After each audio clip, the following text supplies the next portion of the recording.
welcome back to Doubleheader with Amir Diaz and Keenan Costain. And on this episode, we're going to be talking about two expansion teams from '95, the Panthers and Jaguars. What our special guest, Stephen Silvoy. So stay tuned, folks.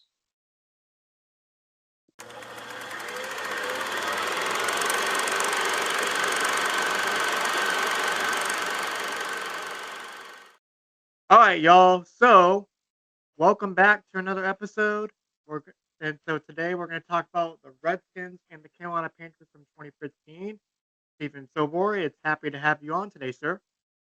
Thank you so much. It's a pleasure to be here with you both.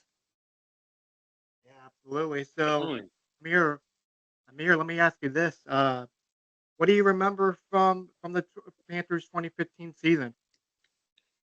It was one that surpassed my expectations because I knew they were going to be in the playoffs. I just didn't think they'd go 15-1. Yeah, same here. And Stephen?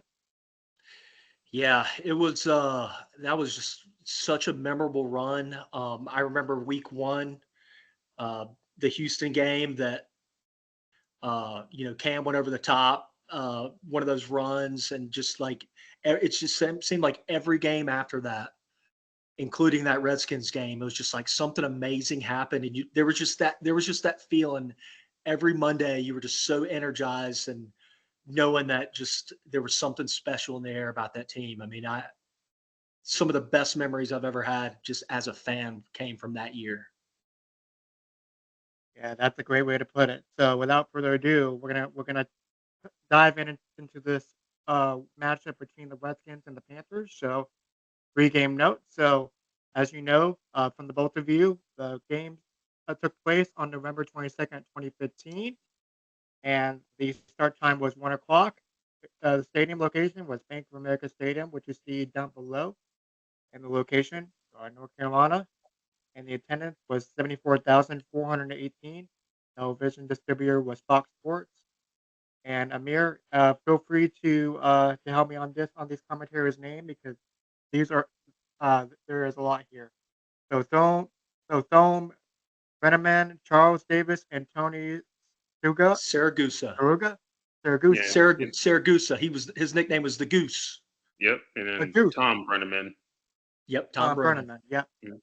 And and uh, as for the location of this game, we haven't done a Bank of America Stadium home game. Amir, have we not? Yeah, we did when we did the Tony Romo one, which interesting enough this took place 5 days before they played on Thanksgiving against the Cowboys.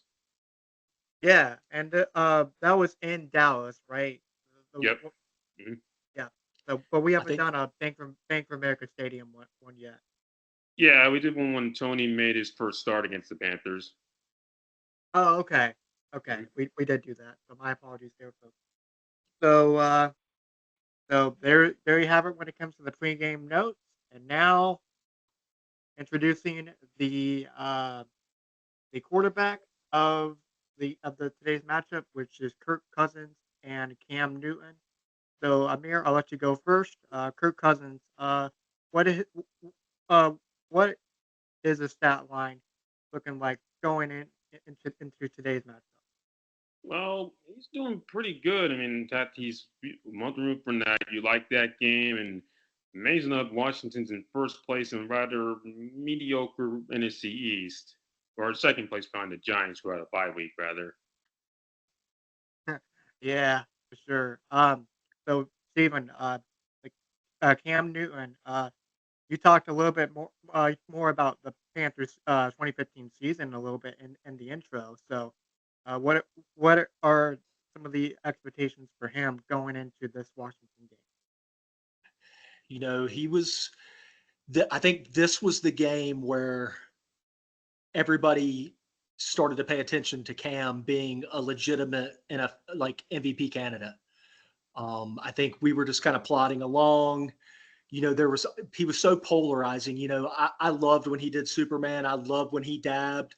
I think that people weren't really paying attention to the Panthers that much really until this game, or especially with Cam.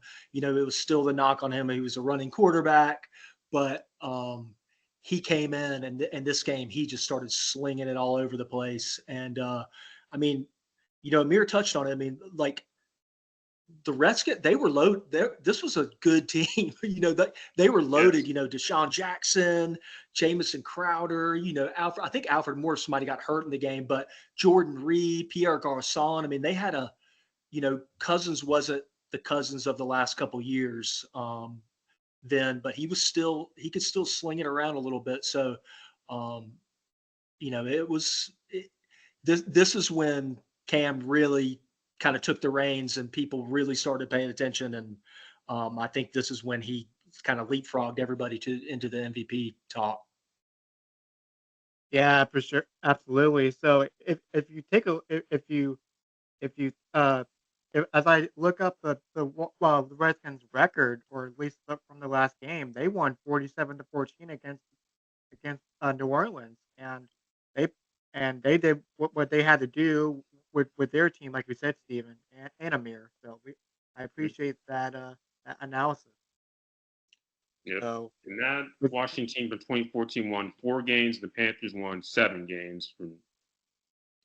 right, and I totally forgot to put that on the top edge of your screen. So that's my apologies there. So we so we looked at the pregame notes and we looked at the quarterback. How about we go?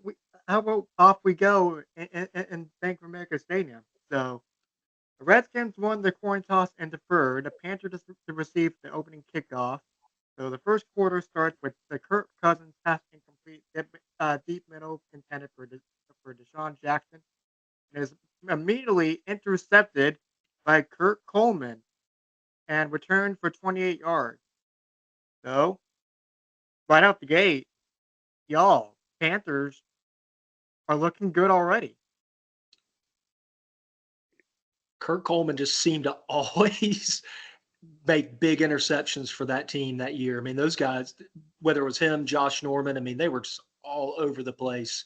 And I remember that. I remember that interception fondly. I mean, that stadium was so alive that day. It was a perfect, beautiful day, man. And that interception could really kind of just set the tone for the day.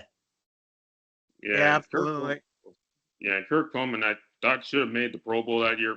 Wouldn't have played in it anyway. But during the stretch from November to like early December, he had interception in like every game, and he was like tied with the lead with Charles Woodson and Reggie Nelson at one point. Yeah, and I totally forgot to mention this to our audience here, Stephen. You were at the Bank of America Stadium that day, and I like you said, it was an electric atmosphere. I would say for you being there. Yeah, no, I didn't miss a game that year. I was lucky enough that I also went to the divisional round game against the Seahawks, and then I was at the NFC Championship when we blew the doors off the Cardinals to go to the Super Bowl. But just every home game was just so memorable that year. But this one was at the top.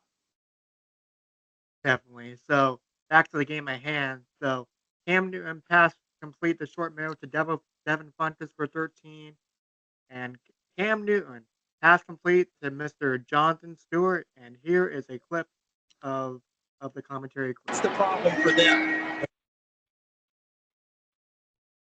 He doesn't throw a pitch, they play well. Fake it to Stewart, throw it to Stewart, touchdown, Stewart.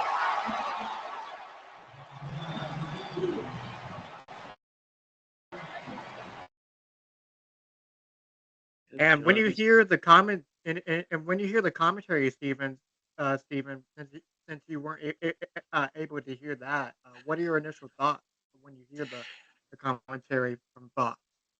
And that's where I think a lot of people don't give Jay Stu enough credit for being a cool little weapon out of the backfield. I mean, I think everybody just kind of thought about him plowing ahead and getting those tough yardage and kind of bowling over people. But he was, I remember that. It was just like a nice little easy screen out of the backfield. And I think it was a good play by Cam too. And I think it was one of those plays where every team was so keyed in on Cam running that this was that one where he was just like, you know what, I'm just going to dink it off, dink it off, dink it off. And that little throw, that little toss to Jay Stu was a great way to kind of set the tone for that day.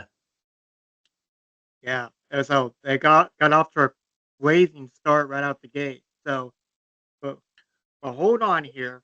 Washington has something to say about that. So pass complete deep right to Deshaun Jackson for 56 yards. And there's a penalty on the play with the legal elusive hand. So let's see what this audio clip is all about.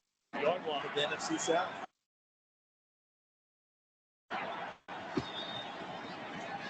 Cousins again, great protection, and wide open. Streaking down the sideline, Deshaun Jackson. There is a penalty flag behind the line of scrimmage.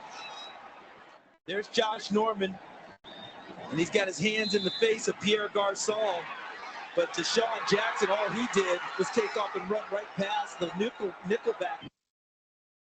So, Stephen, I'll ask you this. I mean, Jay Stu gets a touchdown, and Washington, finds a way to score with Deshaun Jackson, and you're thinking to yourself, "Oh no!" Right? Yeah. I mean, everybody was just Josh Norman was a shutdown corner, but he only stayed on one side of the field, so they moved Deshaun Jackson around a lot. I mean, Pierre Garçon probably never even saw pass his way that day because unless they moved him to the other side. But Deshaun Jackson was so fast. I mean, I forget. I think he burned Bené Ben-Wickery. I can't remember who was covering him, but he was probably 5 yards in front of that guy. Deshaun Jackson was so fast that that got the crowd really quiet, really quick. Keenan. Yeah, absolutely. Amir, what are your thoughts? Yeah, I mean, Deshaun Jackson and John Stewart, matter of fact, came in the same year in 2008, and yeah, I know Deshaun was best known for the Eagles, and then that Chip Kelly era that Eagle fans will love to forget. So he went, and yeah, but either way, he still had it with Washington, and that just play showed why, because he was one of the fastest receivers during that time, and him at the Stewart. I know he gets lost in shuffle hole and running back with Adrian Peterson, Arian Foster, Frank Gore, and DeMarco Murray, but when he was on the field healthy, he was just as good as them. Yeah, for sure. So, it's tied at 7-7 now, and the Panthers would take over 8 minutes to get down the field, so taking their sweet time, and they find the red zone, which led to this.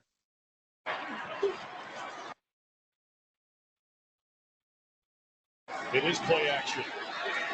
And it is Tolbert this time. Touchdown, Carolina.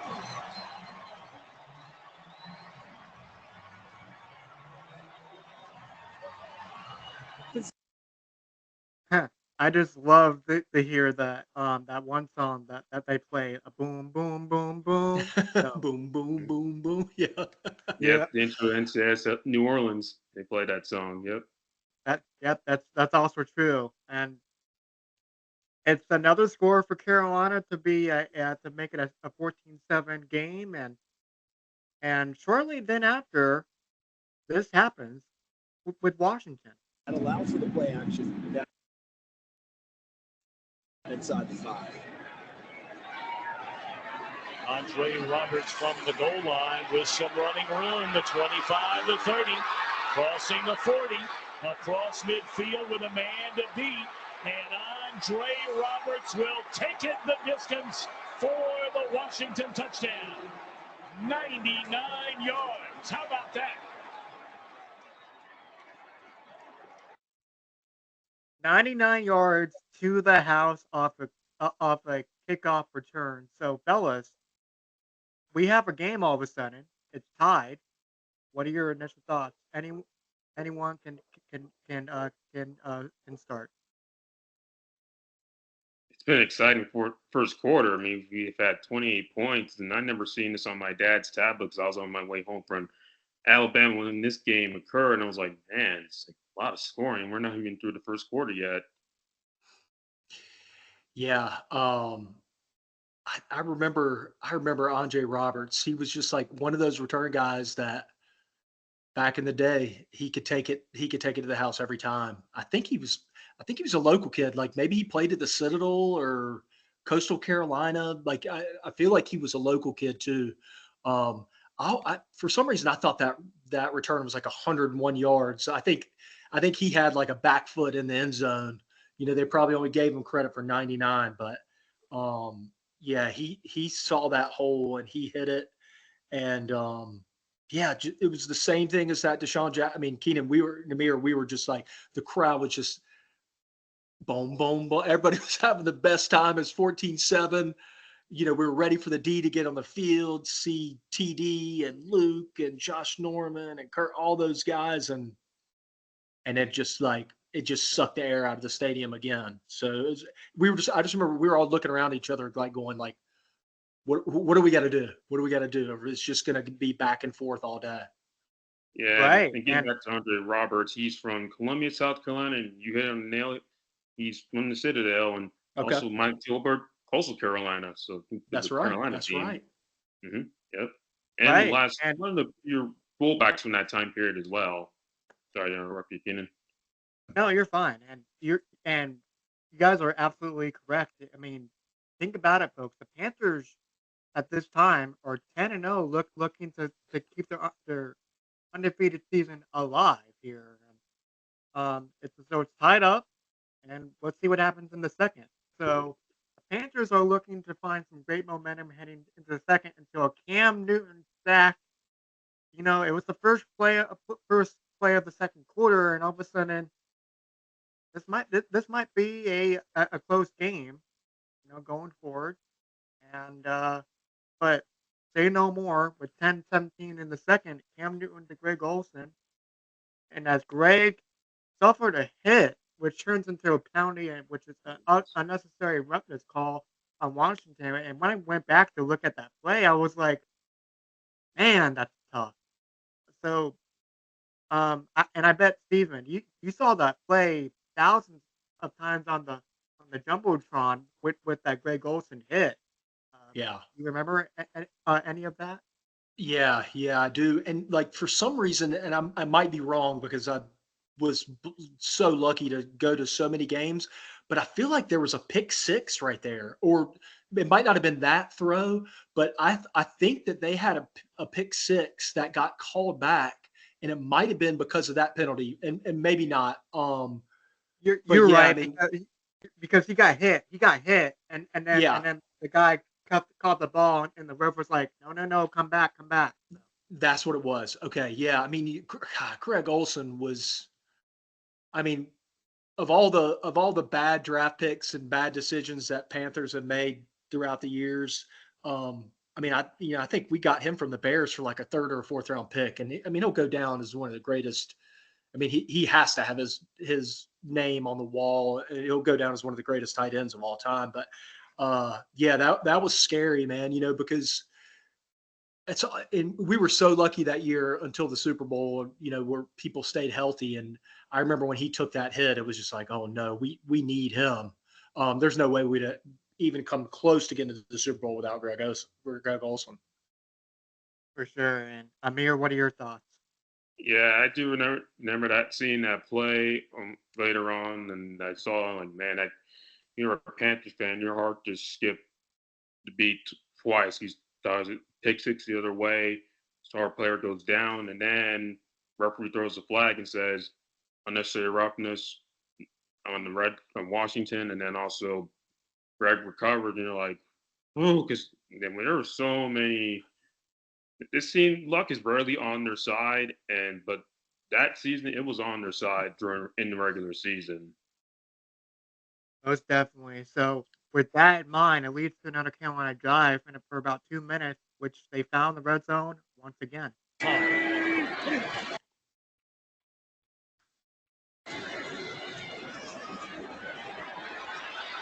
Rose, penalty flag in the end zone. He is caught by Ted Ginn Jr. No, it is not. Incomplete. Working with Ted Ginn. Got hands on him. Slight grab, I think. And that's what they caught early. And then Ginn has a chance to finish us off, and the ball Game here in Charlotte, and I think this is going to be a great challenge for Carolina. I think Ted Ginn controls the football even as he hits the ground. He can touch it a little bit if he has control. The rule on the field is reversed to a touchdown. The receiver got both hands on the ball and secure control throughout the process of the catch. By rule, the defensive holding penalty is ignored. So the referee makes the call on the field. You know, thought it was an incompletion. Turned out to be a touchdown. You know, the irony of that is that the catch that was called an incompletion in the Super Bowl by Jericho Cotchery was a better catch than that one with Ted Ginn. I mean, like, I don't just sour grapes. I don't even really want to think about that Super Bowl, but that was one of those ones, like Amir said, it was just like luck was on our side, that it just like every time Riverboat Ron went for something, we got it. Every time we challenged something, we won the challenge. And that's why I think just like we went into the Super Bowl just assuming that those things were going to happen for us again. But Ted Ginn was like, I mean, that Cam made everybody on that team better. Ted Ginn was just a return guy everywhere he went. And then Cam made him look like Jerry Rice. Cam made Philly Brown look like Jerry Rice. Cam made everybody so much better. And Ted Ginn was one of those guys, man. He could fly, but didn't have the greatest hands. But yeah, and I'm glad you brought that. When he like Deshaun Jackson, fastest guy, when he one of the fastest receivers in the NFL at that time, and when he would catch the ball, it was a thing of beauty. But and he would drop some of the most easiest passes, but in this case, he hung on to that one. Yep. So, with that in mind, Carolina gets a touchdown once again. And about 15 seconds later for Washington, this happened. To pick up the first down now.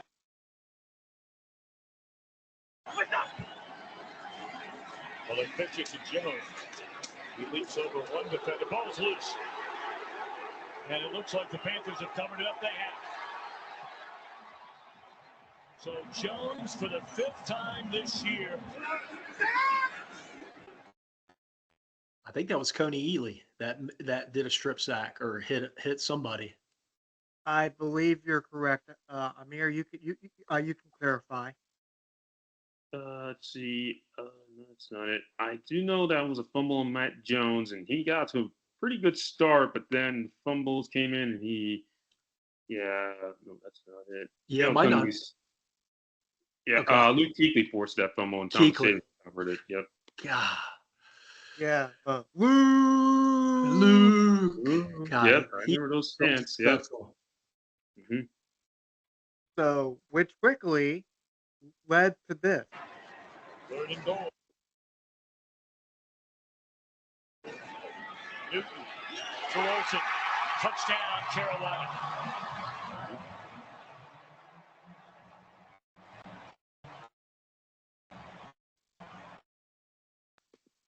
So another touchdown is made, and I already forget what the score is at that point during the game, with Greg Olsen getting himself into the end zone. Cam was just spreading the love that day. Amir? He was, because every time they would score a touchdown, he would get a football to the kid in the stands, and there were plenty of footballs to pass out on that day. And also, Greg, way to bounce back as well, because we can't afford to lose you, sir. No way. Yeah, no because way, man. he suffered that really big hit with the defender earlier in the game, and but Washington could do nothing going after it for this point, making and Graham Cano making it a 31-14 lead. So, with that being said, it's halftime right now, and the Panthers are up 31, Redskins 14. So, I mean, Steven, I'll ask you again. You're at the stadium with some friends and family, and you're thinking to yourself, nothing can go wrong, right? Yeah, no, it was that was it's like we weathered the storm, the kickoff return, and then the defense just locked down. I mean, they were all over the place. I mean, whether it was Mario Addison, Coney Ely, man, TD and Luke Kuechly, they were just, they always flew around the field. But yeah, I mean, you can see, like, look at everybody. It was like, for it to be week 10, week 11, whatever it was, look how nice it was that day. Everybody just was having the best time. I remember just like, and at halftime, it was just kind of like, it was sad, Amir and Keenan, like there was always Cam haters. Like no matter what Cam did, like there was always going to be those people that just like were Cam naysayers. But like on that day, it was like at halftime, people were just kind of like, okay, well, like there's something special going on with him. People just started kind of to embrace him giving the ball and him doing Superman and all that stuff, because I mean, I think he had 3 touchdown passes at halftime, 4 maybe. I want to say at least 3 at this point. Amir, you can clarify. It was 4. Mm-hmm. Yeah, so Oh, 4, okay. Tolbert, Ginn, Stewart, and Greg Olsen, Olsen. right? I think he hits Funchess in the second half. Yeah, it was just it was just so special, man. Like everybody high-fiving, and those were the days where like I grew up in Gastonia, right near Charlotte, and everybody was a Redskins fan growing up because that was the only thing on TV. It was you were a Braves fan in baseball, and you were a Redskins fan. So there was still like that generation of Redskins fans. So there were some burgundy jerseys in the crowd, but that was back in the day when it was, so many Panthers fans were strong. They weren't selling their tickets. And I think everybody at this point was believing that. I mean, I don't think a undefeated season was what everybody's believing in, but they knew that this was a team that was going to make a run.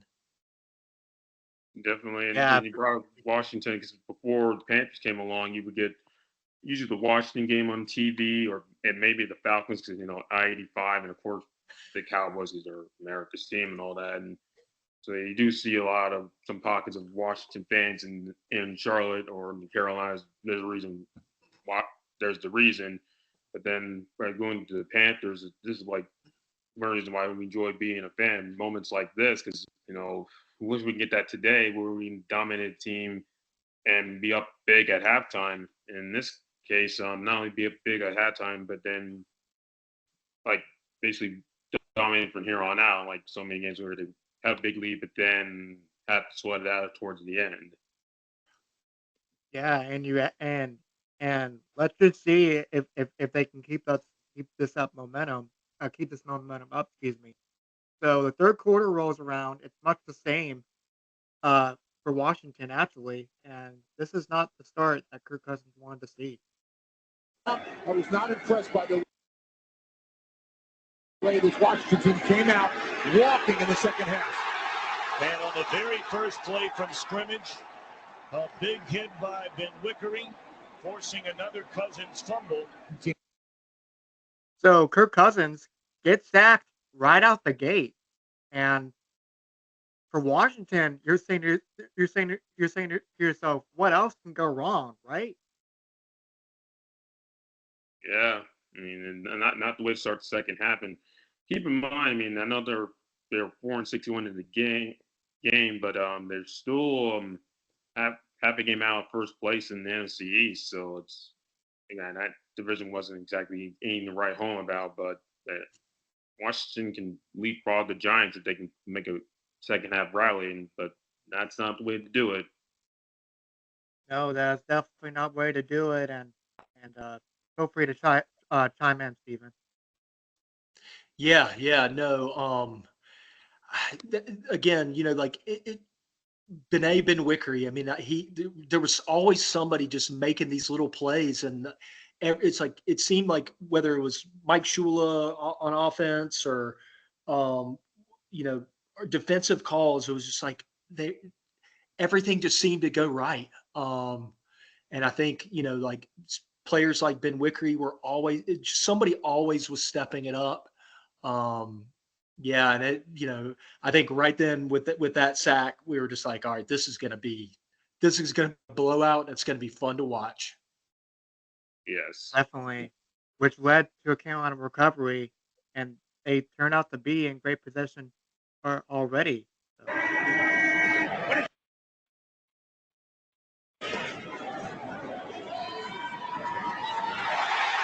now you can add another. Funches with a touchdown, the second of his career. And here we are, barely a minute into the third quarter. so nearly a minute into the third quarter, Funches finds the end zone after after a marvelous pass from Cam Newton, thrown up high up in the air. Yeah, Funchess was one of those guys, man, that is just like, I don't know, Amir, I mean, like, and Keenan, the Panthers are just cursed with their second round wide receiver picks. I think Moose was taken in the second, so that was obviously not a curse, but whether it was Funchess or Mingo or Terrace Marshall, um, I feel like he had so much potential. Um, yeah, I just don't know what happened, but he had that perfect kind of body and frame for Cam. You know, like Cam could throw it up just like Kelvin Benjamin when he was healthy. Cam could throw it up, and those guys would just kind of snatch it out of the air, man. Like it was just Cam was spreading the love and just spreading the wealth, and Funchess. I mean, I think Funchess might have been the leading receiver that day. I thought that was going to be the breakout game, and it was just going to be wide open, and he was just going to have just an incredible career and an incredible rest of the year, but didn't happen that way. Yeah, he was a rookie at this time, and of course, Kelvin tore his ACL in training camp, and they both, you could see they would have the potential to be a Pro Bowl receiver because we were season removed from letting Steve Smith walk, and he was on IR with an Achilles injury at this point. But getting back to Funches and Benjamin, it was disappointing. You know, you saw the potential. It was like, yes, that's why we drafted him, but then this injuries and inconsistency just did both of them in, and it's just hard to believe they're both no longer in the NFL. Yeah. They should still be catching passes from somebody somewhere, but you know, it was that was a great moment. And Keenan, you should go back and look. I remember seeing something somewhere right after that pass, like maybe it was on ESPN. Cam was just on the sidelines, and he was just like the quarterbacks coaches, Derek Anderson, everybody was around Cam, and Cam was just like talking. He was just so happy. He was like, "Man, my cadence." He was talking about his cadence because he kept getting the Redskins to jump off sides, just off his cadence, and he was just on fire. He was like, "Man, he basically was just laughing and was just like, I'm toying." He was toying with him at this point. It was just so cool because he was just so happy and so energized, and he was just on fire, man. I mean, like 5 touchdowns in basically a half. I mean, that was the first drive of the third quarter. I mean, like nobody does that. I mean, like when Mahomes does that in an entire game, everybody's just like, "Oh, Mahomes is the greatest quarterback ever." But I mean, we got to give Cam his credit.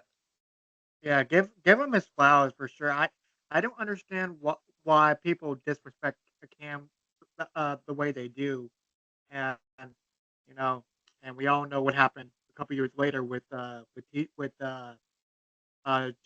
Watt and Cam Newton Pittsburgh game, and I had to bring that up, folks.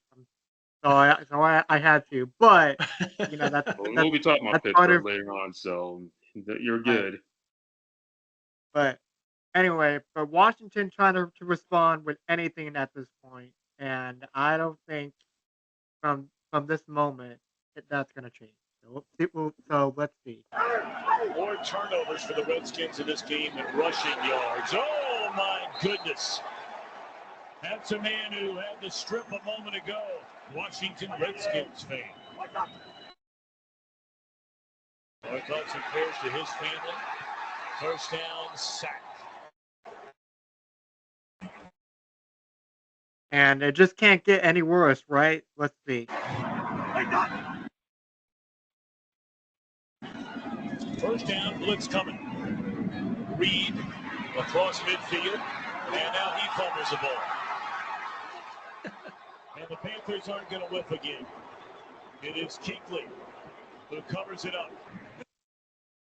So with this last few audio clips, anyone can take the floor when they want to. Feel free to analyze what you just heard. I'll go first. Well, yeah, because he commented on Washington's running game. They only finished with 14 yards rushing, which is, man, we going dreaming of them with this run defense. They can't stop anybody. But as for the Panthers, or Washington, this game got away from you quick. And the Panthers, you had like the last two home games, you let a lot big leads slip by, and you had to hang on in the last minute. But in this case, you're saying yourself, not today. We're shutting these guys down, and they did that because 0 points in the second half for the Carolina defense. And Luke Kuechly coming with a big play, and same with Thomas Davis and the name Ben Wickery, who also I feel like his career didn't last as long as I thought it was going to be as well. Yeah, and Steven, I mean, you saw a Cam Newton smiling and having a good old time, and with Washington not get anything going whatsoever with that strip sack and that big hit with the defender, you got to be saying to yourself, let's go, right? Yeah, yeah. I could already hear the Sweet Caroline that they put the song at the. We could have just had it playing right there. We knew the game was over. I mean, I would never say that the Redskins quit, but they just. I mean, at this point, they just knew what everybody else did. It was just they were outmatched. And I don't know if you remember, like the defenders every time they got a turnover, I feel like they would run to one end of the end zone. Like it was just like it wasn't offense versus defense. It's like they knew, like, and this is where like the defense, they were like they knew they could always trust Cam, but if you were going to give Cam, if Cam was going to give them 35 points, they could beat anybody. And the defense knew it, and that's where they just started like sending people and started doing blitz packages and Coney, Coney Ely would have been the MVP of the Super Bowl if we'd have won that Super Bowl. I mean, he was just everything was just clicking for that defense, and it's good seeing that picture of Luke covering up that ball because he was the kind of the leader of that defense, and he held everything together, and it was so much fun watching him call out the offensive plays. And I mean, Amir, you said they only had 14 yards rushing on the entire day. I mean, that says it all. I mean, that's got to be that's got to be the lowest the Panthers defense has ever held a team. I mean, that's unreal. Yeah, especially compared to run defense then the one we have now. It's just like, well, we had Starr and K1. I mean, God, man, that defense was we were just loaded at every position with that team. Definitely, and Sean McDermott was still on the team as well. Yeah. Yeah, and we'll get to that here in a second. So the fourth quarter, we only have one bullet point. So Washington, they were finally able to get something on the board, but they should have way too late to the party.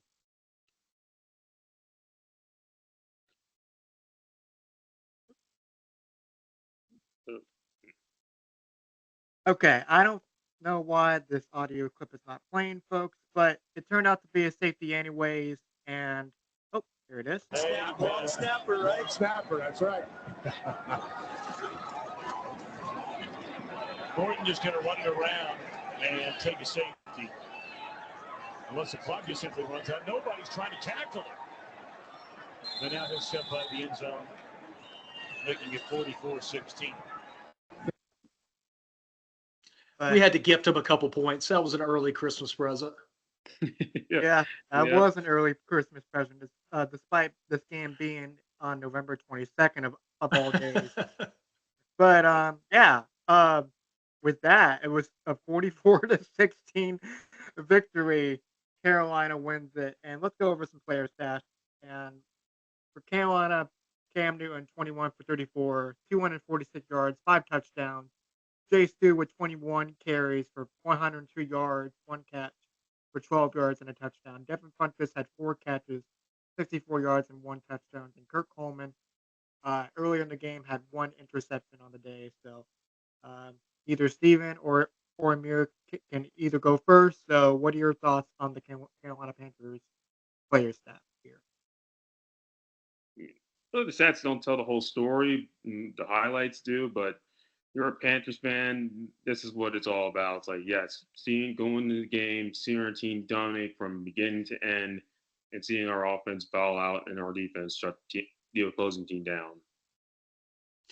Yeah, I mean, we had a lot of short fields. So like Cam, 246 yards. That's a light day at work for him. 21 completions. Jay Stu, 102 yards. Funches, 4 catches. I mean, yeah, I don't think the stats do it justice as far as just how complete a victory that was. Cam having 5 TVs, obviously that's going to be the highlight, but I think you could say that everybody had a hand in that victory, and it was easily one of the best.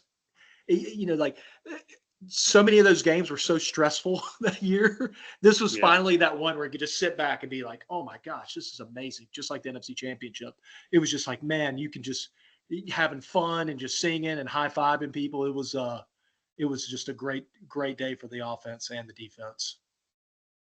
Yeah, Most you said it definitely. perfectly. 'Cause I went to the Colts game earlier that month, and they had them beat, and then next you know, goes to overtime. It was like, and you and I discussed it the next day at school. Game like we thought they lost the game than opposed to winning it. Yeah, Yeah, I remember talking about that with you, Amir, and I was like having a big sigh of relief, and I'm like, okay, that's good. And and yeah, it's unreal. The 2015 season is basically a fairy tale. You just can't make that up, man.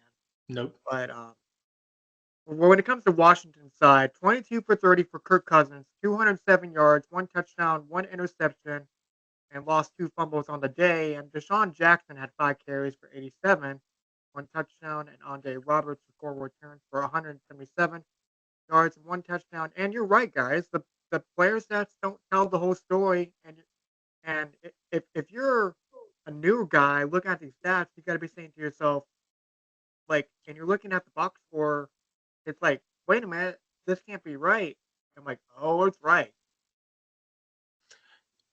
That's right. All right. And, so that Deshaun Jackson, 80, 60 something, 70 yards of that 87 was on that 1 touchdown, and then you take away that and you take away Andre Roberts on that kickoff return.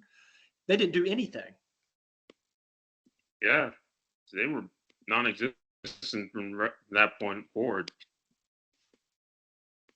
So with that, they turn out to come out to be 15-1 at the end of the regular season. The only loss was against Atlanta on the road, and that was a heartbreak. And we all know how the playoffs turned out with that bye week and the NFC Championship against Arizona. So, Steven, let me ask you this: you know, we're going to the Super Bowl for the second time as an organization. What are your thoughts going into the Denver game?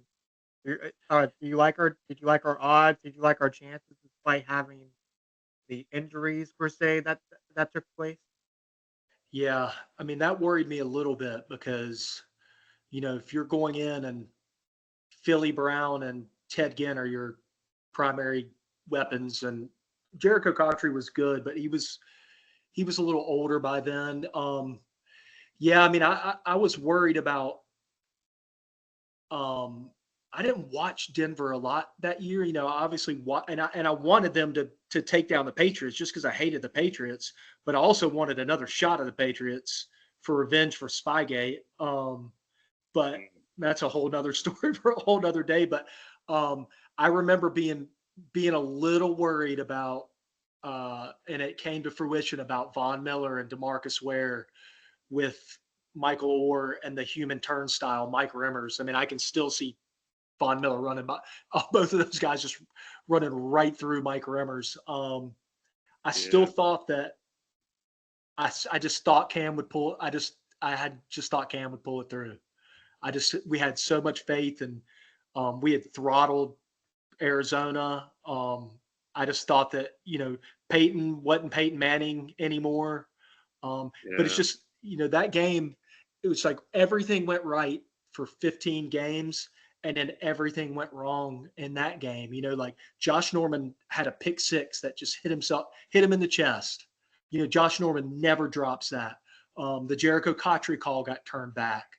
There were just nothing seemed to go right that day, and we win that Super Bowl, and that team goes down as arguably top three greatest teams of all time. I mean, 72 undefeated Dolphins or whatever that year was, and I mean whatever you could say, but it just didn't happen. Keenan and Amir, it was another heartbreak, man. I mean, like, I think things would have been so different if we'd have won that game. I agree. And I remember we had that big pep rally at our school that 2 days prior, and it was our senior year. It just feeling like it's like typical Panther stories. It just feels like, man, everything's going our way. And then I bring up the Lucy Van Pelt analogy a lot. So then she comes along and just pulls the football right away, right from Charlie Brown. We've had so many of those as a Panthers fan, and Super Bowl 50 is like sums it up, unfortunately, and 38 as well with against the Patriots. And it's just a team that seems I call every time. That was a very tough pill to swallow, and this be the last time I see a team play in high school and not getting them to get back. A lot of my classmates who were Patriots fans and win their Super Bowl year before that, and it still stings. Almost a decade later. And back to that Washington game, November 22nd, 2015. That was actually an emotional day for me as a NASCAR fan because, Stephen, you know this. I know you do, but Jeff Gordon made his final full-time Cup start that day as well at Homestead, Miami. Unfortunately, he came up like 5 positions short of winning that championship because of the format, NASCAR playoffs. Which was implemented at that time, and he was able to finish third in the standings and come up just a little bit short of hosting that championship himself. So that was it's funny because on one side you have probably the best day in Carolina Panthers history, and on another side, when it comes on the NASCAR side, you have the most bittersweet moment for me personally as a Jeff Gordon fan. Yeah, well, Jeff Gordon had a heck of a career, Keenan. Can't take anything away from him. Rainbow Warrior was a heck of a driver. Yeah, and you remember me writing those papers for you and at the old South Piedmont stopping grounds for sure. Oh yeah. We had some good NASCAR talks. We did, but folks, that'll be the end of my story. And coming up next, we have a story that takes place in the Steel City. What are the matchups we're going to talk about in the year 2017? Well, we'll find out next, right after the break. Mm-hmm. You're listening to Double Header. Be sure to like and subscribe. Definitely so, yeah, folks. So now we are back. We're touched on the Panthers. They've had a magical run 2015, and then that season, there was some signs of potential in Jacksonville and Pittsburgh. Pittsburgh made the playoffs that year with Big Ben. Jaguars had a big season from the Allen brothers and Blake Bortles, but hadn't quite put it all together yet. So, y'all remember the Jaguars and Seals of the 2010s? I'll let you go first, Stephen. Yeah. I always like followed the Jaguars because they came in with, the Panthers. So I always just kind of had one eye on them. And I went to college with David Garrard, who was the quarterback for the Jaguars for a little bit. So I always was cheering him on. I've got family that lives in Jacksonville and Ponte Vedra. So that team, man, they were young, and they had some good veteran leadership. Blake Bortles was, he was playing really well that year. I knew that defense going into Pittsburgh, and Pittsburgh was always great under Mike Tomlin. This was a heck of a game. Yeah, and before we jump right into this next segment, Coach, we talked about the Jacksonville versus Carolina story in a previous episode, which you can click on the cards in the upper right hand corner of your screen now. Yep. So let's go on with the Steelers. So 2010 got to a good start. They made the Super Bowl, and they beat the Jets in the championship game. Pittsburgh Steelers are the AFC champions again. Yeah, but couldn't deliver one for the other set of the fingers. They fell short against the Packers, and I do know you all remember that Super Bowl and championship game.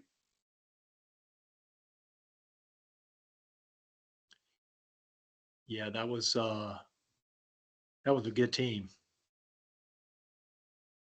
Yeah, the 2010 Pittsburgh Steelers, they always competed with high adversity, and under Mike Tomlin, and Ben Roethlisberger did his thing, and he was still in the prime of his career. And we talked about Ben Roethlisberger before in our 2004 draft class episode. So, boom, card in the upper right hand corner of your screen right now. So, Yeah. So, he had the suspension that year, but then the Steelers defense, which has been their trademark, rose to the occasion. And when he came back, the offense started to pick up, and they beat the Jets in the AFC Championship games by rallied by the Jets, which is their last playoff appearance as of 2 weeks ago, because they haven't been back since. And then they won the Super Bowl, pretty good Super Bowl, but they fell short to the Packers. And it was things looking up for the Steelers in 2010, if I say so myself. most definitely, for sure. Yep. Then 2011, they get back, they win, they make back to the playoffs, but don't win the division. Makes a wild card round, and I do believe y'all remember this play in the 2011 wild card round. Tim Tebow. Yeah, Tim Tebow, the one and only. Probably the only good pass he ever threw in the NFL. Yeah, went to the late Demaryius Thomas, made him and Tony Siragusa. May they rest in peace. And yep, this is the play right here.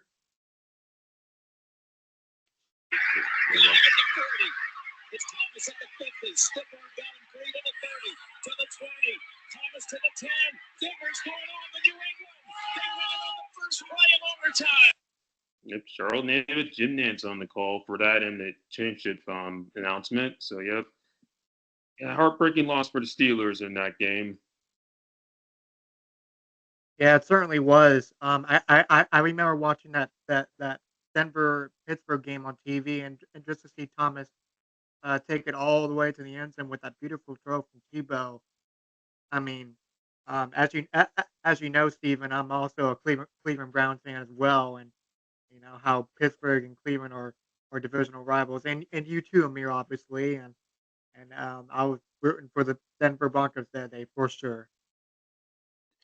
Yeah, me too.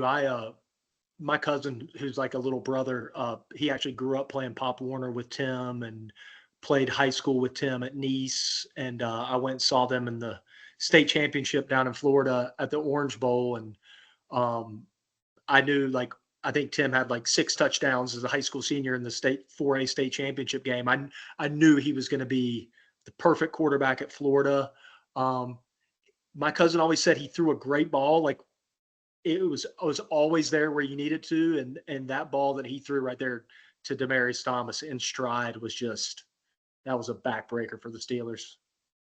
Yeah, because after that, they went 4 years out, winning a playoff game to which they didn't make it at all. But in 2015, he finally ended that drought, beating the Bengals in that game in the AFC wildcard games.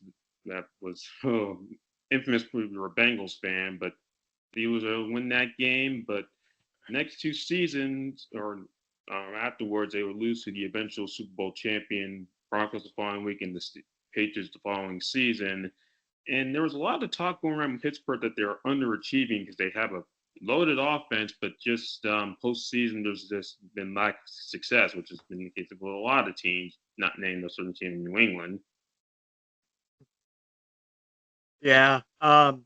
It was an interesting time, especially in the 2010s, because you had Pittsburgh, Denver, Carolina, New England. There's so many different guys that could win the championship in that decade, and that's what made the NFL exciting, in my opinion. Yeah, and I remember there was always crazy talk about getting rid of Mike Tomlin, like when they were quote unquote underachieving, like you said, Amir. But it's like the guys never had a losing season ever. I mean, like you knew that they were going to get it together if Le'Veon and Antonio Brown and Roethlisberger got hot, and with James with that defense, you knew they were going to eventually pull it together. But it's just the Patriots and the Broncos were roadblocks for a lot of people in those couple years. Definitely. But either way, Steelers, keeping that consistency of winning. Yeah, lack the championships, but push comes to shove, the Tomlin teams, they get ready late December to make that push to the playoffs and then compete for the Super Bowl. Unlike a certain team in Florida, being the Jaguars, and be familiar with this guy here, number 32. 32. Is that Maurice Steven, Jones-Drew? Yep, Maurice Jones-Drew. Yep. Yeah. That's a UCLA boy. Yep, that's right. Yeah. And Maurice Jones-Drew with the pick. He's going for the touchdown. A 30-yard touchdown run by Maurice Jones-Drew. Kevin Harlan, one of the legends. Best He is so good. Yeah. Yes. Mm-hmm. MJD was good, man. He was a solid running back. Yes, he was. And that run put them in first place in the AFC South. And then it looked like, okay, Jaguars are going to win the division. But then the following week, this happened. Scobie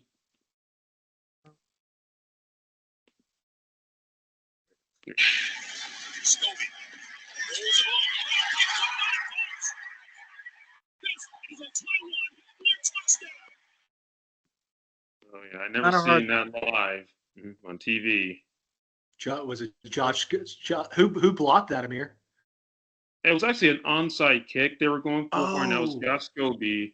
Yeah, he kicked it off, and then Tylen Hagler, the Colts, returned it for the touchdown, and then after that, Colts won out, Jaguars lost out, and Colts won the division that year, and Jacksonville missed the playoffs.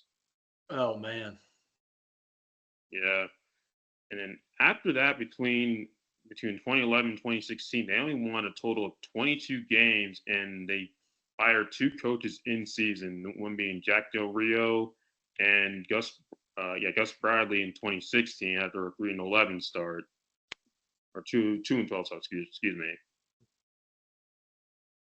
Yeah, and as you can see on your screen, folks, they were both fired. Del Rio was Panthers DC under Fox when they first with Pepper. I think he left to take that job if I'm not mistaken, but he was a pretty solid defensive coordinator. That's right. Yep, and he was also with Fox in Denver as well. Oh, that's right. And then Gus Bradley was Legion of Boom up in Seattle. Just sometimes D coordinators, and they just don't make great coaches, but they were heck of coordinators. Definitely. And then speaking of defense, while Jacksonville had a down 2016 season, they are building the defense that's, sooner or later is going to start catching attention in the NFL.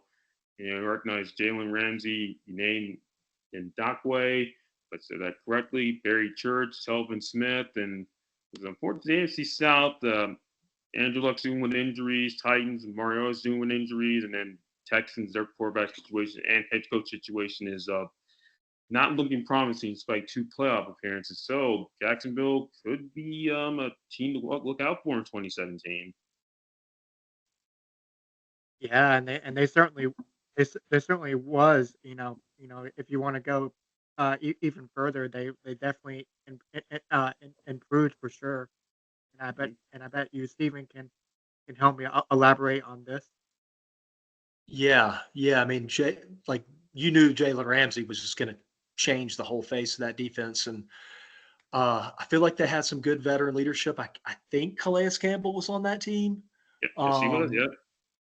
Another UCLA guy, Miles Jack. They were that you and those God, man, those uniforms when they busted out those black helmets and those black pants, they just like with the Panthers when I loved when the Jaguars would wear those uniforms because they were nasty. That defense, they drafted really, really well. And I think they had a plan and they drafted guys that to combat the Patriots and the teams in their divisions. So you could tell that they were on the up.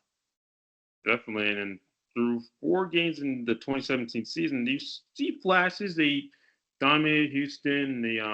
And dominated Baltimore and London, but had hiccups against Tennessee and New York. But either way, you're seeing potential, but it's just not quite there. As for Pittsburgh, Frank get that bad taste from that AFC Championship game out of their mouths, and 4 games in, they're 3-1 and looking good so far. And so that's a bit of a pivotal matchup in Pittsburgh between the upstart or the Steelers, who've had traditional winning, and a Jaguars team that's looking for that one win that will get everybody's attention.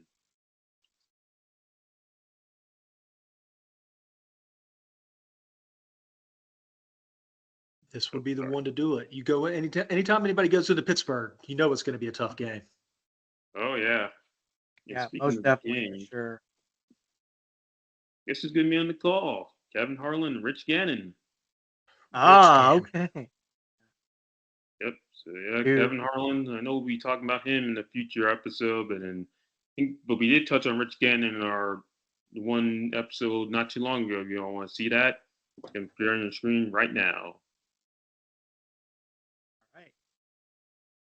So I know this game wasn't like a primetime game or anything else, but I do expect you all picked Pittsburgh to win, as did I. Yeah, I would say so. I would say maybe a 27-17 victory if I had to take a guess of what the score was or was going to be. That pick. How about you, Steven? Yeah, no, I mean, I don't think anybody was really giving the Jags a chance. I don't really remember what the weather was like or what the conditions were, but I mean, I think that everybody still thought Jacksonville was a couple seasons away, and the Steelers were who they were, and those terrible towels were going to be flying around the stadium, and Blake Bortles was just going to get destroyed all day.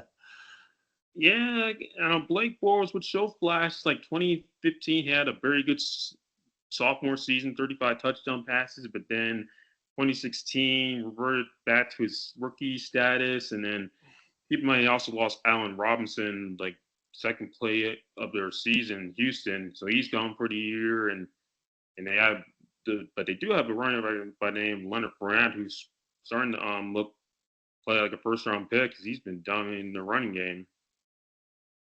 Yeah, Leonard Fournette, one of the high marking running backs of the 2010s or maybe mid 2010s if I'm not mistaken.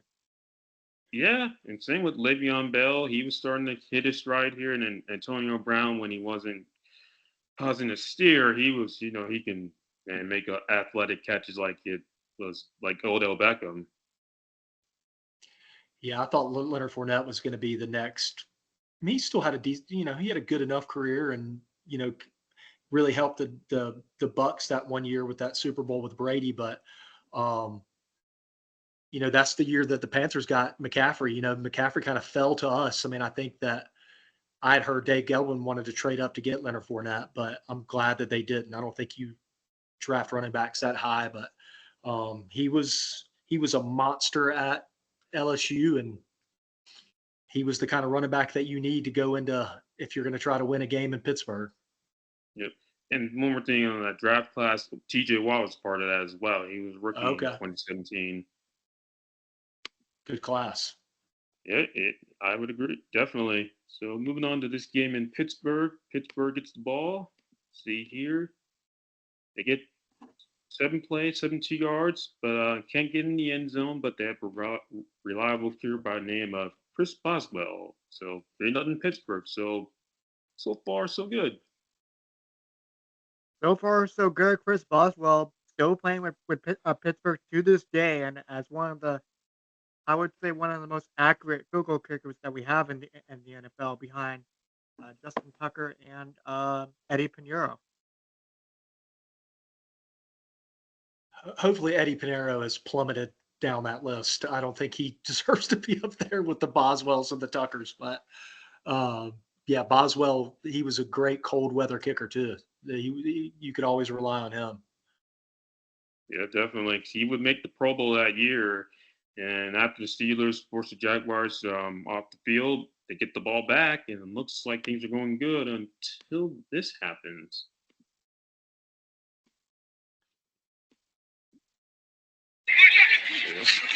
Roethlisberger second down and 10. They come up the middle. They have that ball picked up in the play by Ramsey. Ramsey with the second pick. If he was able to scoop it up, it appeared he did, and they take the ball into Pittsburgh territory. Yep, so Jalen Ramsey living up to his first-round billing. Man, he was good. He still is, but God, he was something else.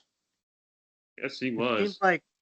It seems like with players, they work in certain systems really, really well, and you appreciate what they've done for you, like what Josh Norman did in Carolina with that 2015 team, like Luke Kuechly with the 2015 team, and now you got Jalen Ramsey with Jacksonville.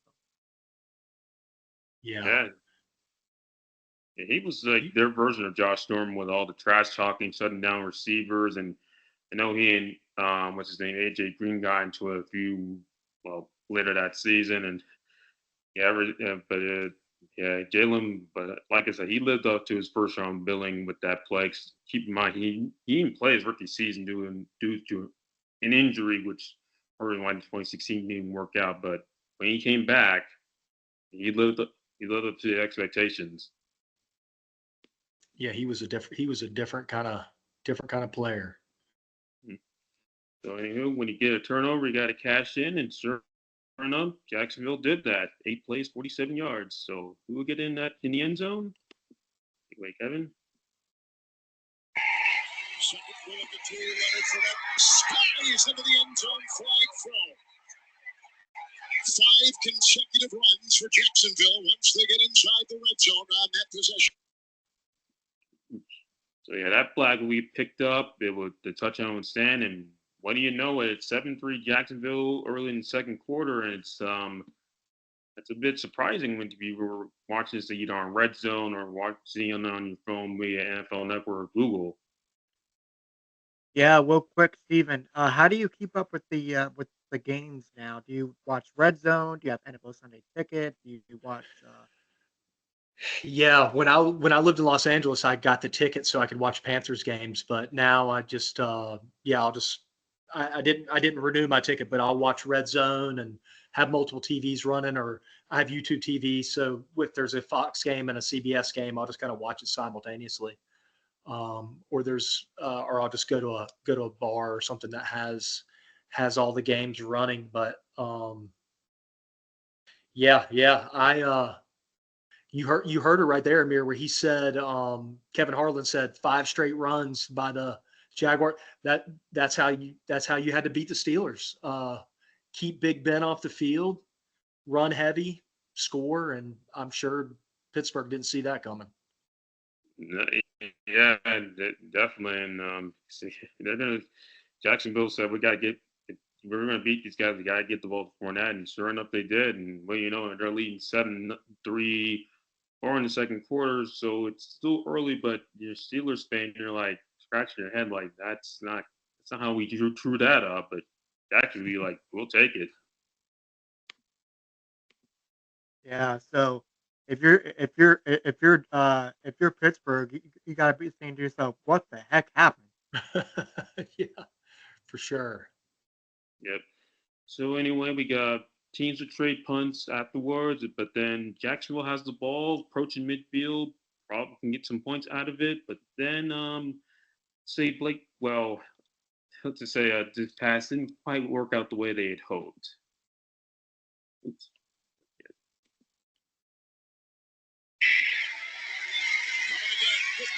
That opens the door, and the catch, it looked like that was taken by Shazier after the grab by O'Shaughnessy. Here comes Shazier, brought down by Holmes. So Ryan Shazier, that's a familiar name.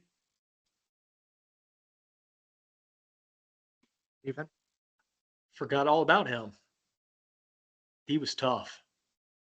He was, and very good player. And I always say every team had needed a Luke Kuechly on their defense, and he was their Luke Kuechly for the Steelers defense. He was making all those tackles, interceptions, and making big plays, causing fumbles. And sure enough, he did that by stripping O'Shaughnessy, which they ruled a fumble but changed to an interception. And he was ruled down by contact. But either way, Steelers got momentum.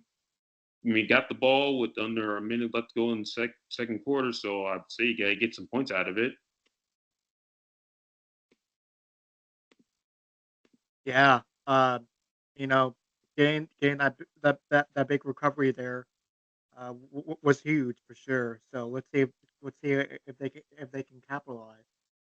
Well, sure enough, they would. So 3 plays later, they would cut the lead to 7-6 with Boswell connected on a 34-yarder. So not quite the way you had thrown up your Steelers, but you know it's 7-6 halftime. Still got 2 quarters left, so anything can happen, right? Yeah. Still close. It could go either way, to be honest, because how well Jacksonville's, hanging around with those black and gold uniforms. So Yeah, I'm sure the Steelers fans at halftime were just like, we're going to wake up. We're going to wake up. Ben will start tossing it around. We'll get some offensive momentum, but I'm sure they wanted to come away with 2 touchdowns rather than 2 Boswell's field goals. But you're right. They're right in it. Yeah, I mean, you're Jacksonville. I mean, I know it's 7-6, not much to write home about, but you're like, this couldn't thrown up any better. Yeah. That's if a win's a win, no matter how ugly it is. Oh yeah, or lead in this case. But anywho, so moving on to the second half. So Steelers get the ball first, or excuse me, yeah, you get the ball first. Where is it? And they were able to go. Yep, here we go. Got my notes here. Go 63 yards, 17 plays, but however, they couldn't find the end zone on 3rd and goal because Botsford couldn't connect with Antonio Brown. So Chris Boswell, gotta call your name on again, and you deliver from 20 yards out to give your team the lead. But that's not how we were. The Steelers offense, we need. When's it ever gonna start waking up, guys? well, I hope soon because Chris Boswell's doing all the heavy lifting and well, it's 10-6 now. Pittsburgh, if I'm doing my math correctly. 9-7. 9-7. Okay, I was one off. I'm not good at math either, man. So I was just relying on you, Keenan. Yeah, but we can write so papers. We just Boswell, can't do math. yeah, Yeah. for Pete's sake, I'm a English guy for Pete's sake. Same here. I'm not good at math myself, so no hard feelings, folks. So Three blind mice. Well, we can just help each other out. Yep. Yeah. So anyway, so Steelers defense, hey, they're keeping them in the game. They force a Jaguars punt, so the offense gets the ball back, and it looks like they're And I'm reading off my notes, Solon finds the end zone, but will it be a Solon black and gold or Solon from Duval? Let's see. There you are. With a second down, 11 going away with the ball. May have been deflected. Twyman slipped the linebacker into the end zone. Ooh, well, that's not what you wanted to see your Steelers fan, but a Jaguars fan, like, yeah, there's a defense we've been praising this year. Yeah, what a big time stop if you're Jacksonville because you're hanging around with those Pittsburgh Steelers that going into this game you're thinking to yourself, what are we gonna do to stop these guys? And I mean, lo and behold, it's like a rabbit coming out of the hat. Yeah, I mean, I'm sure that if you're in that stadium or you're Mike Tomlin, you're just banging your head, just going, what can we do right?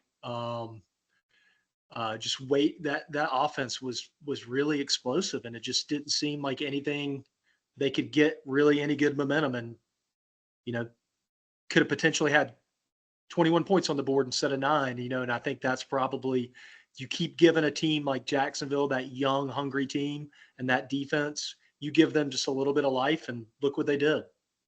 Yeah, Telvin Smith, he was guy who was like Luke Kuechly of the air, like very talented guy, made a Pro Bowl that year and made a big play with that pick six to give his team the lead. So Jacksonville again, it's like, boy, this is perfect. We couldn't ask anything better. But the receivers are like, oh, what's that's not how we drew it up. But hey, look on the bright side. It's still early, so he can bounce back. And look at the offense. He can Bell, Brown, Smith Schuster. I mean, anything can happen. Yeah, and that's the first time you brought up Juju's name as well because he was a staple in Pittsburgh as well. And the last thing I remember when it comes to Juju Smith, he's with Kansas City now still, right, Amir? Yes, he is, and at this point, at this time of this game, he was a rookie as well, so bringing up that draft class and scored his first touchdown the week before. But we sure could use Smith, Schuster, and the rest of that Steelers offense soon. But Jacksonville's defense may have a say in that matter. So let's see how this drive plays out. Ricky. That means they're going to try and slide the line in this direction. 3rd and 18. Roethlisberger knocked away, intercepted. This is Church on the deflection. Barry Church down the sideline for 6. Another pick 6 to Roethlisberger. Okay, that's Yikes. Yeah, yikes is correct because I've never seen this on Red Zone. We're cut to this game and I'm like, okay, they're gonna show the Steelers make a play. I know we're talking about the Steelers a lot because throughout this highlight, folks, or video, but every time they cut back, I'm like, okay, picked up by the Steelers, and I'm like, see interception, pick 6, Jacksonville. I'm like, what's going on here? It's supposed to be like Bortles doing that, not Big Ben. Yeah. That this might go down as the worst game Big Ben ever played in his NFL career. Yeah, and Well, okay, go ahead, Keenan. no, I was going to say, well, if Scooby, well, you said yikes, Stephen. Scooby Doo would say, right? Zoinks! Yeah, that's a good one. Yeah, because I know this was October when this game occurred, and by this point it started raining at this point as well, and then and it's not just raining like it's just like weather-wise, it's raining like cats and dogs in terms of like Seals offense looks stuck and the Jaguars defense is playing to its pedigree. Yep, it is raining. It is raining buckets out there for sure. And getting back to Barry Church, I know he did score a touchdown and did like a Marshawn Lynch and the gesture, which is why I had for this picture here because I would have either way he found the end zone and also former Cowboy. So Jacksonville defense, I mean Jacksonville is it's alive and well in Steel City. Alive and well in Steel City, and but for the guys that are wearing wearing the gold and white instead of the black and yellow. Yeah. Yeah, and I think the weather started just playing perfectly into the Jaguars' hands because Ben felt like he had to throw it. The running game wasn't working, and then it was just interception out of interception, and then that was just perfect. Just hand the ball to Leonard Fournette. Yeah, and 5 yards and a lot of mud later, and it just played perfectly into their hands at that point. yeah, and then in the third quarter, you talk about the stats don't tell the whole story. So Steelers have 101 yards of total offense. Jaguars 0. Now, you look at that, you feel like, okay, yeah, Steelers definitely dominated, and you look at the score like, wait, that can't be right. But that's what happened, folks. I mean, that's crazy. Looking at if you just announcing those stats, Amir, you got to be saying to yourself, man, like what can we do to be better? What can we do to improve? Right? If you're Pittsburgh too. Yeah, now third quarter didn't go right. Now we're in the fourth quarter. And heck, again, your offense can come back. It's one quarter left. Anything can happen. Plus, Jaguars' offense hasn't done anything. Outside their defense has been stealing the show, literally. So, but also Jacksonville, you're like, hey, we couldn't have drove any better, but we got to complete the game. So, fourth quarter, what what's going to happen? Steelers come back or the Jaguars silence Steel City? What do y'all think? Well, it's looking like a Jacksonville dub.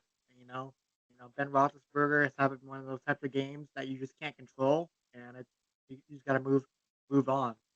Yeah, it just wasn't their day, and Jacksonville took advantage of it. Well, let's see if you guys are correct. Let's see. What's this file say?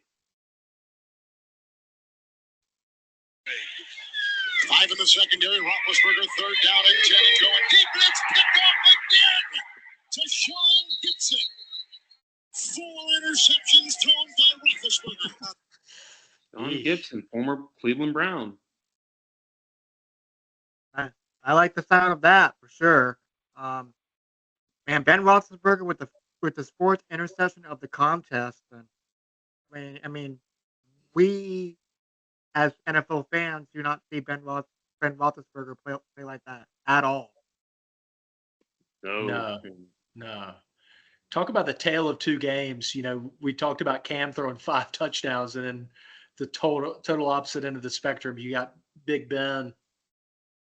Just probably had more completions to Jaguars players than anybody that day. Yeah, and that interception occurred deep in their own end of the field, and that allowed Jacksonville to kick a field goal by 14. But Steelers still have time to make it a game, and they drove 54 yards to the Jacksonville 2-yard line, so you got to get a touchdown here, right? You better.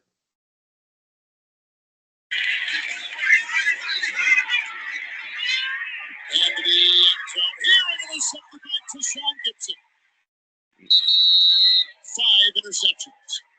5 interceptions. 5 interceptions. Oh man, we go like you said, Stephen. We go from one story with 5 touchdowns, and the next story we go with 5 interceptions. Phew. Any other QB in Pittsburgh, they're Big Ben had built up so much clout and sweat equity, but he's allowed to have a bad game like that. But man, that's a stinker. Yeah. Nate Laughlin, if you're listening to this right now, plug your ears because you don't want to hear this.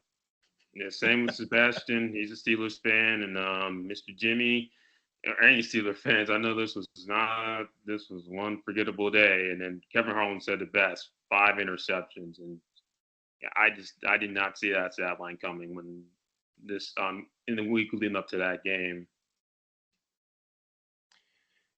He made Deshaun Gibson a lot of money, I'm sure.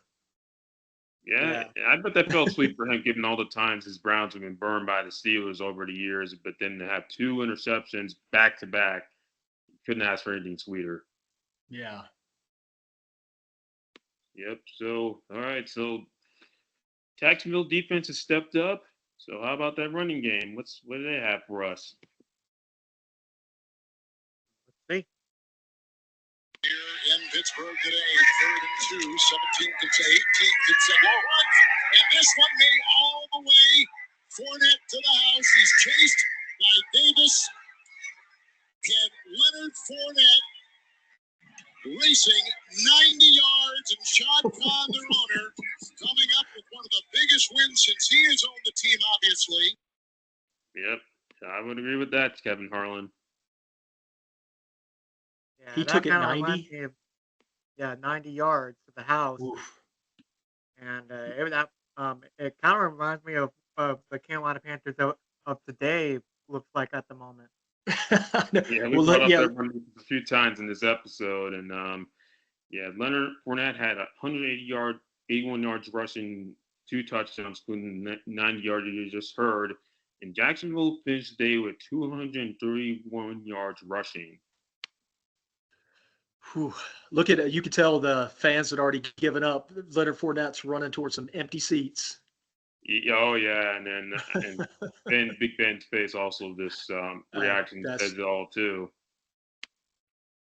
Yeah, and you even got the ref in the background doing the touchdown signal, and it's like, come on, oh what yeah. what do I have to do to get this right?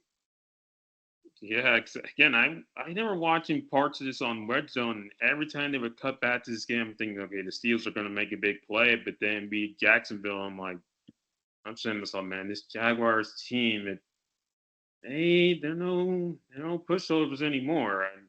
And Steelers, you're in big trouble right now. Yeah, Yeah, a big with a capital BIG. yeah. Yeah. Big Ben, for no lack of a better, no pun intended. Yeah, I mean, like Yeah, Jacksonville, like I'm sure everybody was doing the same thing the three of us were doing when they were watching the red zone, just going like, wait, that can't be right. I mean, I'd be shocked if Jacksonville wasn't like a double digit underdog going into this game. You know, like for them to throttle the Steelers in Pittsburgh, nobody does that. No, not you maybe expect that from the Patriots or Baltimore, but not you wouldn't think Jacksonville would do it. Yeah. But yeah, and then of course the Steelers also had a lot of drama in the last 2 seasons with AB with the Facebook Live controversy, and then of course the playoffs lack thereof success, and then underachieving. It was very tough to be a root for the Steelers or feel bad for them because it just felt like they would give the media so much material to, scrutinize them. And then Big Ben after the game says this, and I was like, well, here it is. Don't think so, but maybe I am. Maybe I don't have it anymore. I mean, Oof. that didn't help out. Didn't help them No. out either. Yeah, you don't that want to hear that from your quarterback. no, especially with Ben Roethlisberger on your team. You know, his 13th year in the league at this point. You know, I know his career is winding down ever so slowly, but he had a few games after this game where he played really really well. Yeah, I mean, yeah, but getting back to this, if you're a Steelers fan, given what happened to you in Foxborough earlier that month, or at the end of the season, the an AB controversy, and also Art Rooney passing away, you figured this team would, wouldn't be playing, wouldn't have all this like controversy surrounding it, but yet they did, and then you hear that, it's like, man, to me, he's going to be having a ball with that. You know what I'm going to say? It's like he's washed, can't do it anymore. Steelers are done. 5 games in, they're 3-2, but just not a good look where you're a Steelers fan. Most definitely. Yeah. Or- No, you would have thought that would have been a moment where Big Ben would have just owned up to it and taken accountability and told the fans, that they expect more and that they deserve better and taking the high road. But Yeah, it just felt like that team was kind of imploding a little bit. Like you said, it seemed like every week something negative was coming out on social media or they're giving interviews, and they just couldn't get out of their own way. Like with AB, it just seemed like with AB, it was always something. I just don't think he was ever the same after that Vontez perfect hit that he took. Probably I don't know if that was the year before in the playoffs, Amir, or 2 years before, whatever it was, but that team just kind of started to be a little shaky. Yeah, and I'm glad you brought that up. That was 2 seasons earlier, and Okay. they ended up winning.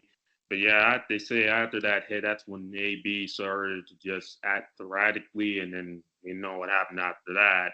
But Yeah. for Jacksonville, man, you got to talk about a statement win.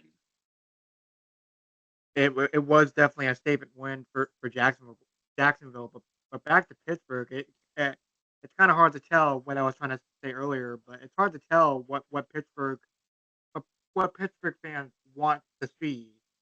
Do they want to see Ben Roethlisberger play well again, or if it's time to move on to another franchise quarterback? Yeah, I mean, I'm sure that like that game had a lot of people thinking about like what life's going to look like for the Steelers after Big Ben. I know that they probably didn't want to think like that, but it's just it was one of those games that I'm sure they were really quick to want to put behind them.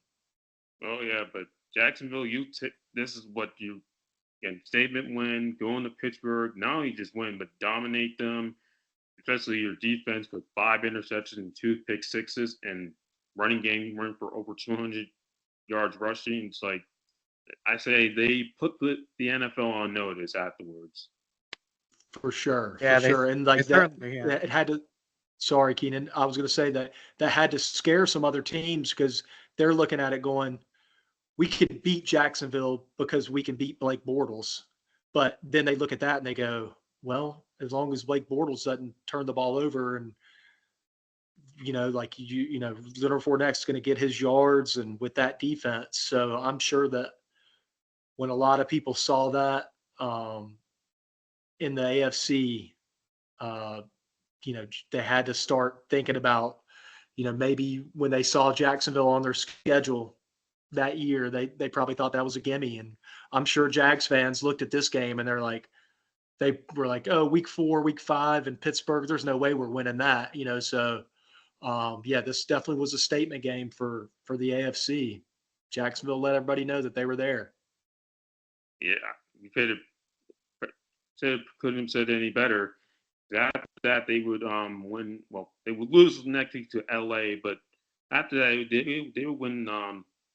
They would go like 7-1, win the AFC South for the first time ever in the first division title since 1999, and then host a playoff game and beat the Bills. And low score in the Bear 10-3, but the defense again came up big. Mr. Ramsey with the interception. As for Pittsburgh, they would bounce. They would recover from this game. They would win. They would go 11-1 down the stretch and win their division. And who come the AFC divisional round? Guess who came to town? There you go. The throw. Steps up. Now he's going to get hit. Ball is out. The ball is out. Telvin Smith picks it up and runs along the right sideline. Inside the 30, the 20, the 10, the 5. Touchdown. Telvin Smith is running back, and it's a touchdown for Jacksonville. Yep, Jaguars Radio Network on the call, and yeah, Jacksonville made the return back to Pittsburgh, and I do remember that game thinking because I thought the Steelers were going to make it to the championship game, and I thought Jacksonville's season was done, but they proved that their win in Pittsburgh Week 5 was no fluke. Man, it's tough to beat a team once, much less twice in the same season. And it's just kudos to Jacksonville for that defense. Just defense can win ball games, and that season they proved it. Yeah, and I remember Amir, we do NFL weekly picks for the past 8 years now, and I remember the phone conversations we've had talking about how good Jacksonville was, and there was some weeks I would have to pick Jacksonville over over whoever, and lo and behold, they they answered the call literally.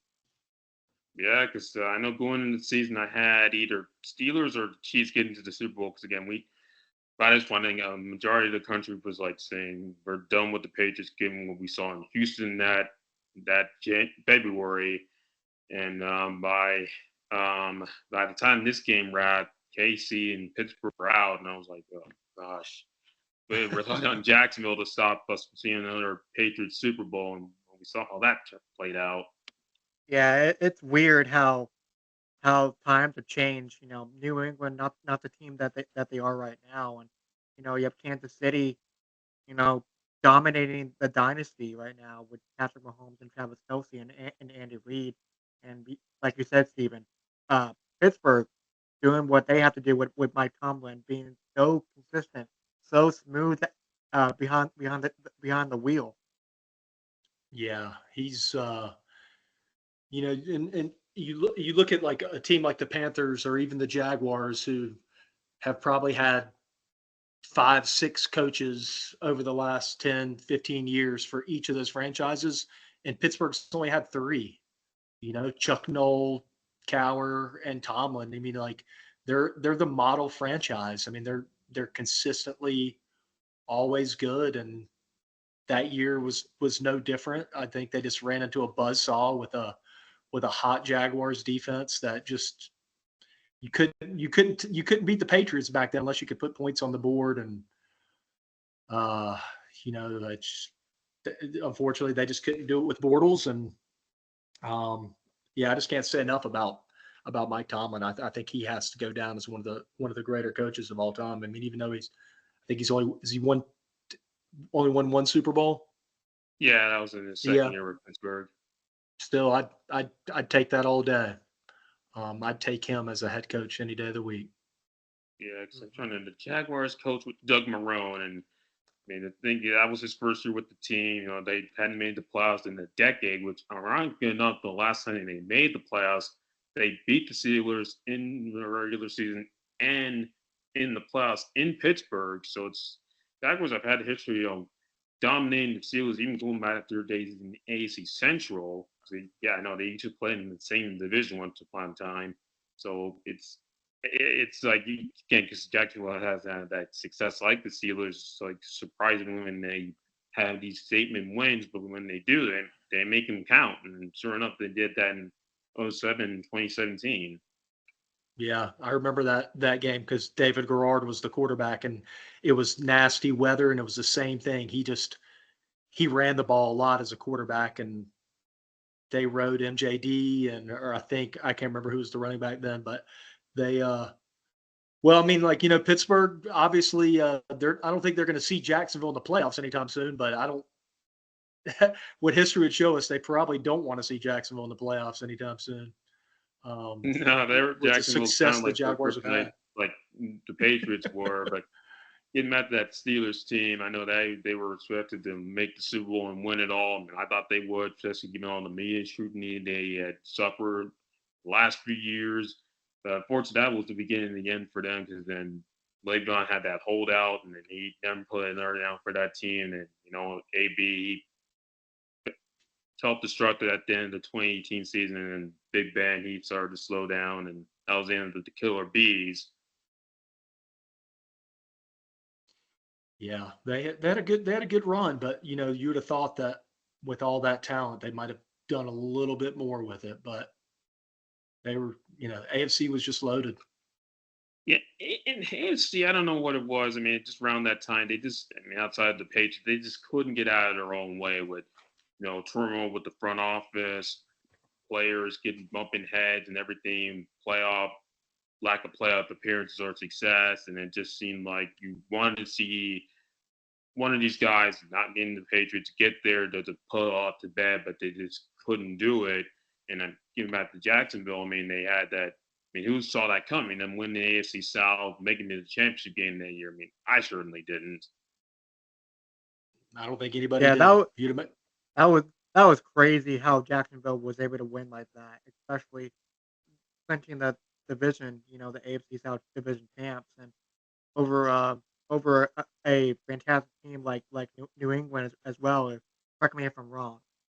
Yeah, because I know Andrew was hurt that year. He missed the season with a shoulder injury. Deshaun Watson got to a good start, but then he tore his ACL. The Titans got to a good start, but then had a slump late in the year that allowed Jacksonville to win that division.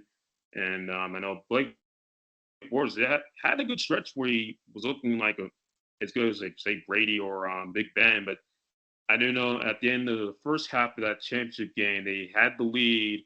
And it was over like a minute left. You're like saying, so if they get a score here, say a touchdown, gosh knows what could happen. But they didn't do that. And I was like, why are they letting time run off the clock here? They have a lot of time left. Yeah, And you had a feeling that this would come back to bite them, and it did. it did. And Doug Marrone, I remember that being a weird-ish hire. I mean, I think he was a good coach at Syracuse, Yep. Mm-hmm. but I think he was probably a little bit over his head, and you're right, it bit him in the what in that game, and that defense, they just caught lightning in a bottle, and it just ran out. I mean, like, I think probably the majority of America was cheering for them. I think everybody was sick and tired of seeing the Patriots all the time. So they just ran out. They just kind of ran out of gas, and you could see it on Calais' face. You could see it on Jalen's face. Like that second half, I think they were just gassed. Yeah, because you're waiting for the Jaguars to deliver that kill shot, just like the Falcons the year before. But in the back of your head, you're like, we might be seeing it all over again. And sure enough, we did. And I know everyone was were saying this up. Oh, here we go again. They're back in the Super Bowl. Something we said over the summer that or after Super 51, this cannot happen, and it happened. Again, the AFC was just came up short every time, when you needed them most. But luckily, the Eagles came through for hit the rest of the country. But yeah, that defense and that team how quickly they went from one game away from the Super Bowl to just 3 years later winning one game.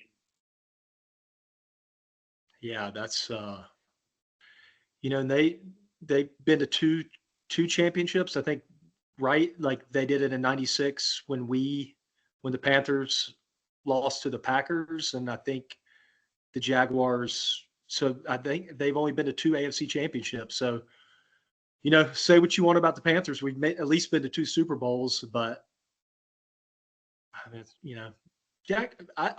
I think Jacksonville I thought Trevor would turn that franchise around. I mean, I think they still got a good amount of talent, and they can get back at some point. Yeah, AFC South's been a weird division. Houston's now running that division now, and also Jackson's made it to 3. They made the one in '99, but lost to the Titans. But that's right. Okay. Because now Jalen's with the Dolphins now. Calais, he's also with the Dolphins. So it's like they're still in the league, but it's like with the 2015 Panthers. Like once they caught fire, they were just it made being a Jaguars and Panther fan fun. You saw your team just dominate teams or win games you thought they wouldn't lose, and it just felt like this is going to be our year. Because Jacksonville and Carolina, they hadn't had a lot of success, like say Green Bay, the Patriots, or the Steelers, and then every time it just feels like we're turning that corner again. Lucy Van Pelt, he comes at the inopportune time. But either way, if you're a Panthers and Giants fan, I know it didn't end well, but 2015, 17 are years you will forever treasure, given how things turned out that year. Yeah. May I chime in on the Lucy Van Pelt reference? That always makes me laugh when you always play the audio clip of Charlie Brown slipping on the grass on the field goal try on our weekly pick segment. Amir. No, thank you. Yeah, definitely. Mm-hmm. Never gets old. Never gets old indeed. But so folks, that is it for everything. If you like what you see, feel free to give us a like, subscribe down below for more. And if you want to check out on us out on Spotify, feel free at Doubleheader Podcast, and on Instagram at Doubleheader97. And check out our Wix websites from Amir and myself in the description box down below. And Stephen, uh, where can people find you, and where can people reach out to you if you're interested? Yeah, my Instagram handle is Stevo Silvoy, Silvoy. Otherwise, you guys are a must follow. Thanks for having me on. I'd love to be a guest anytime. It was an honor to kind of be on, and I know I enjoy y'all's podcast, and I love watching everything on YouTube. So hopefully, big things are to come for both of you, because you got great knowledge and you got a great format, and you're obviously fans, and you got a cool, unique platform. So best of luck to both of you. I know you're going to do big things. Oh, thank you, and we're glad to have you on. And first time we're getting to talk to you as well. Yeah, we've been wanting to do this for quite some time now, and to have you on, and we were planning on having guests on. I'm like Stephen Silvoy has to come on. Like, I've been through like at some point and talk Panthers with us, because I kept having flashbacks throughout South Piedmont, just having memories of us talking about the games and talking about NASCAR with you, because I wrote a lot of papers on the history of NASCAR and the dangers of at Daytona. Jeff Gordon bio story that I wrote, and yeah, it was a no brainer to have you on for sure. Well, thank you so much. That's an honor, man. You were one of my favorite students, and you always will be. And Amir, it's been a pleasure, man. You're both really knowledgeable, and I'm excited for what's in store for both of you. For Well, sure. thank you, definitely. Well, as we always say on this podcast, take care, have a good one, and have a Merry Christmas, y'all. Happy holidays. Oh yes, Merry Christmas, everybody. For viewers out there, happy holidays, Kwanzaa, Hanukkah, and Christmas. All right, Hear, folks, hear. as we always say, have a good one, folks. Enjoy the holiday.